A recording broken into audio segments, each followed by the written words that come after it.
Մենք Ադրբեջանում ունենք պահվող 23 գերի եւ ունենք մի քանի տասնյակ բռնի անհետացած գերիներ, նրանց թիվը գերազանցում է 80-ը, հայտնել է Միջազգային համեմատական իրավունքի կենտրոնի նախագահ Սիրանուշ Սահակյանը Բաքվում պահվող հայ գերիների եւ պատանների իրավունքների թեմայով քննարկման ժամանակ։ Ըստ Սահակյանի գերիների իրական թիվը գերազանցում է պաշտոնական տվյալները։ Ունենք 23 գերիներ, որոնք գտնվում են Ադրբեջանում եւ ունենք մի քանի տասնյակ բռնի անհետացման ենթարկված գերիներ,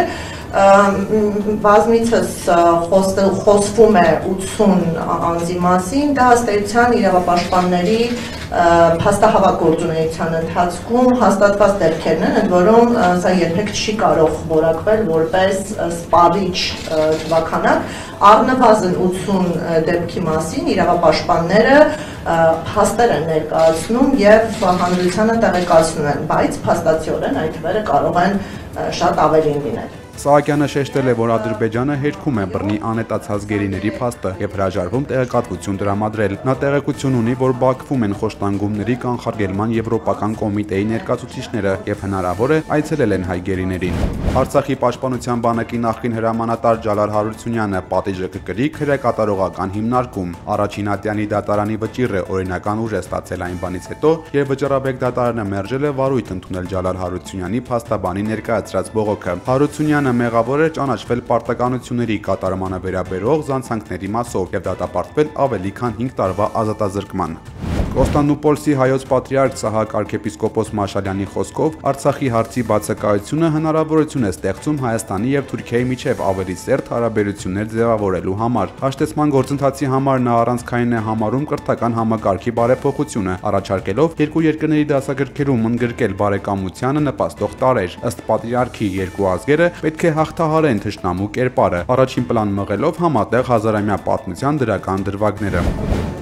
Թուրքական Turkish Airlines ավիաընկերությունը նախատեսում է կանոնավոր թռիչքներ իրականացնել դեպի Երևան։ Այս մասին հաղորդում են թուրքական լրատվամիջոցները, վկայակոչելով ավիաընկերության հայտարարությունը։ Հայաստանի եւ Թուրքիայի միջև դիվանագիտական հարաբերություններ դեռ հաստատված չեն, ցամաքային սահմանը փակ է։ Հայ-թուրքական բանակցությունները ընթանում են արդեն 3 տարի, սակայն դեռ կոնկրետ պայմանավորվածություններ չկան սահմանների բացման ժամկետի եւ դիվանագիտական հարաբերություններ հաստատելու վերաբերյալ։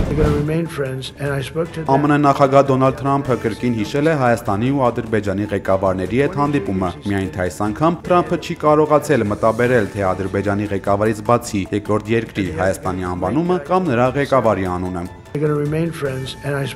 Ես զանգահարեցի երկու երկրների ղեկավարներին։ Ադրբեջանի նախագահը 22 տարի ղեկավարում է երկիրը, եւ մյուս տղան հիանալի տղա է։ Հենց սկսեցի խոսել նրանց հետ, ես հասկացա, որ մենք լուծելու ենք այս պատերազմը։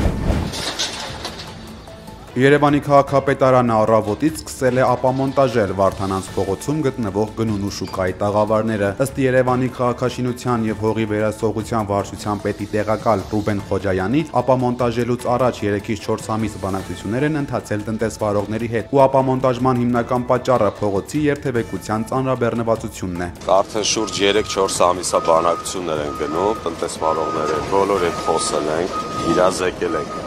նախատեսվող աշխատանքների մասին եւ իրենց նաեւ խնդրանքն է բավարարվել, որպեսզի իրենց հնարավորություն եւ ժամանակ տրամադրվի մինչեւ սեպտեմբերի 30-ը, որից հետո իրենց արդեն ապրանքները կտեղափոխեն, կրպակներն ու տաղավարները կազատեն, որից հետո մենք իրականացնենք քանդման աշխատանք։ Քաղաքացիների մեքենաները Տուգանային հրապարակում թալանում են, ահազանգել է ազգային ժողովի պատիվ ունեմ խմբակցության քարտուղար Տիգրան Աբրահամյանը։ Պատգամավորը բարդակ է որակել ոստիկանության աշխատանքը եւ բերել մի օրինակ, երբ մեքենան 10 ամիս գտնվել է Տուգանային հրապարակում, այն կողոպտել են, պետհամարանիշը հայտնաբերվել է Մայրուղում։ Ֆիլիպիններում 6.9 մագնիտուդ ուժգնությամբ երկրաշարժ է տեղի ունեցել։ Աղետի հետևանքով զոհվել է առնվազն 60 մարդ, 147-ը վիրավորվել։ Երկրաշարժը մեծ վնաս է հասցրել մշակութային ժառանգությանը, մասնավորապես զգալիորեն տուժել է Սանտա Ռոզա դե Լիմայի պատմական թեմական սրբավայրը, որը կառուցվել է 1886 թվականին։ Կադրերում երևում է, որ պատմական շենքը փլատակների է վերածվել։ Երկրի իշխանությունը հայտնել է, որ տարածաշրջանում վնասվել է 22 շենք, իսկ Բոգոյում եւ Սան Ռեմիգիոյում փրկարարական աշխատանքները խոչընդոտվել են հետցնցումների եւ էլեկտրաէներգիայի անջատումների պատճառով։ Իսրայելի վարչապետ Բենյամին Նեթանյահուն հայտարարել է, որ ԱՄՆ նախագահ Դոնալդ Թրամփի հետ համաձայնության է եկել իսրայելցի գերիների ազատման եւ պատերազմի բոլոր նպատակներին հասնելու շուրջ։ Միաժամանակ Վաշինգտոնը հրապարակել է Գազայի համար նախատեսված նոր համապարփակ առաջարկ, որը ներառում է անհապաղ զինադադար, բոլոր գերիների ազատում 72 ժամում եւ մարդասիրական օգնության ապահովում։ Այս ծրագիրը նախատեսում է նաեւ համաներում Համասի անդամների համար եւ միջանկյալ կառավարման մարմնի ստեղծում Դոնալդ Թրամփի գլխավորած խաղաղության խորհրդի վերահսկողությամբ։ Թրամփի հերթական ծրագիրը ուրվագծում է նաեւ պաղեստինյան պետության ստեղծման հնարավոր ուղին։ Նեթանյահուն աջակցություն է հայտնել ծրագրին, բայց զգուշացրել է, որ Իսրայելը կշարունակի գործողությունները, եթե Համասը մերժի առաջարկը։ Այս ամենի հետ զուգահեռ Համասի պաշտոնյա Մահմուդ Մարդավին նախապես հայտարարել է, որ ցանկացած նախաձեռնություն, որը կմերժի պաղեստինյան պետականությունը, ամբողջությամբ կմերժվի։ Ամերիկայի Միացյալ Նահանգների կառավարությունը պաշտոնապես դադարեցրել է աշխատանքը։ Վերջին 6 տարվա ընթացքում առաջին անգամ Սենատը եւ Կոնգրեսը չեն կարողացել համաձայնության գալ եւ հաստատել կառավարության բյուջեն։ Ֆինանսավորման վերջնաժամկետը լրանալուն պես հանրապետականներն ու դեմոկրատները անմիջապես սկսել են միմյանց մեղադրել կառավարության աշխատանքի դադարեցման համար։ Հանրապետականները պնդում են, որ դեմոկրատները պետք է պարզապես համաձայնեն ֆինանսավորման ժամկետը երկարաձգել եւս 7 շաբաթով։ Դեմոկրատներն էլ մեղադրում են նախագահ Դոնալդ Թրամփին եւ հանրապետականներին քաոս ընտրելու եւ բանակցություններից հրաժարվելու համար։ Բյուջեն չհաստատելու պատճառը մատչելի առողջապահական ծառայությունների մասին օրենքն է, որը նախատեսում է նաեւ միգրանտների առողջապահական ապահովագրության ծախսերի հոգում։ Հանրապետականները դեմ են դրան։ Հայաստանում ԱՄՆ դեսպանատունը հայտնել է, որ կառավարության բյուջեի չհաստատման պատճառով դեսպանատան ծառայությունները կսահմանափակվեն։ Արդեն նշանակված անձնագրային եւ վիզաների ծառայությունները կշարունակվեն, քանի դեռ իրավիճակը թույլ կտա, գրված է դեսպանատան հաղորդագրությունում։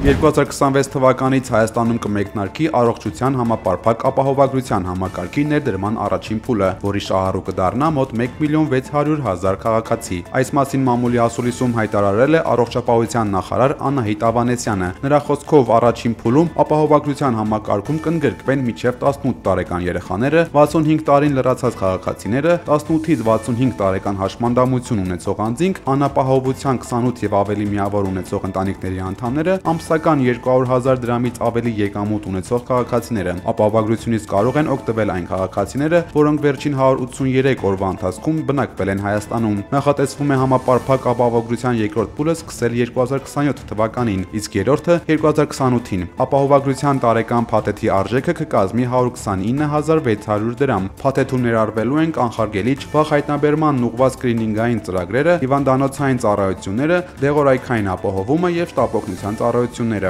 Վիզեյր ավիաընկերությունն այսօր պաշտոնապես բացել է իր 34-րդ բազան Երևանի Զվարթնոց միջազգային օդանավակայանում։ Ընկերությունը նաև հայտարարել է դեպի Եվրոպա 8 նոր ուղիղ չվերթի մեկնարկի մասին։ Բազայի բացմամբ Զվարթնոց օդանավակայանում կտեղակայվի 2 ժամանակակից եւ էկոլոգիապես արդյունավետ օդանավ։ Հոկտեմբեր ամսից կմեկնարկեն թռիչքներ դեպի Պրահա, Համբուրգ, Պաֆոս, Նիցա, Նեապոլ, Բարի, Բուխարեստ եւ Մեմիմգեն։ Բացի այդ կավելանա դեպի Դորտմունդ չվերթի հաջողականությունը շաբաթական 4 անգամ։ Այս ընդլայնման արդյունքում Վիզեյրը Երևանից կթռչի ընդհանուր 17 ուղղություններով։ Միևնույն ժամանակ Վիզեյրը դիտարկում է Վիեննա-Երևան ուղիղ չվերթը չեղարկելու հարցը։ Ընկերության որոշումը պայմանավորված է Վիեննայի օդանավակայանում իրենց բազան փակելու ծրագրով, ինչի պատճառը օդակայանի ծախսերի եւ հարկերի զգալի աճն է։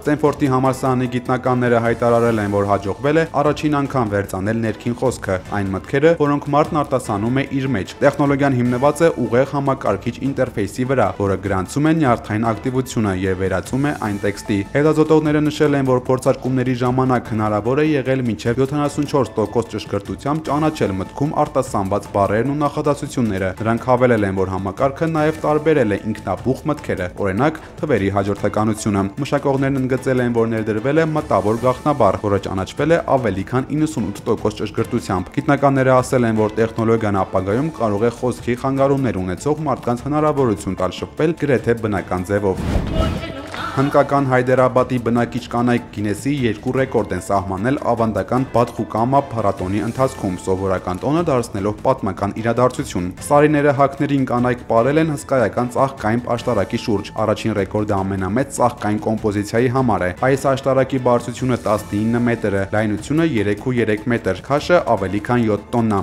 Աշտարակը բաղկացած է 11 հարկից եւ զարդարված է սերմերով, տարատեսակ ծաղիկներով։ Մոտ 300 մարդ է աշխատել մետաղական եւ բամբուկի ժամանակե հիմքի վրա։ Կոմպոզիցիայի հավաքման համար ծախսվել է 72 ժամ։ Փառատոնի ավարտից հետո ծաղիկները սովորականի պես ջրի մեջ չեն գցվել, այլ վերամշակվել են էկոլոգիապես մաքուր արտադրանքների, բուրավետ նյութերի, պարատանյութերի պատրաստման համար։ Երկրորդ ռեկորդը վերաբերում է Թելանգանայի ամենամասշտաբային ժողովրդական պարին, որին մասնակցել է 1354 հնդկուհի։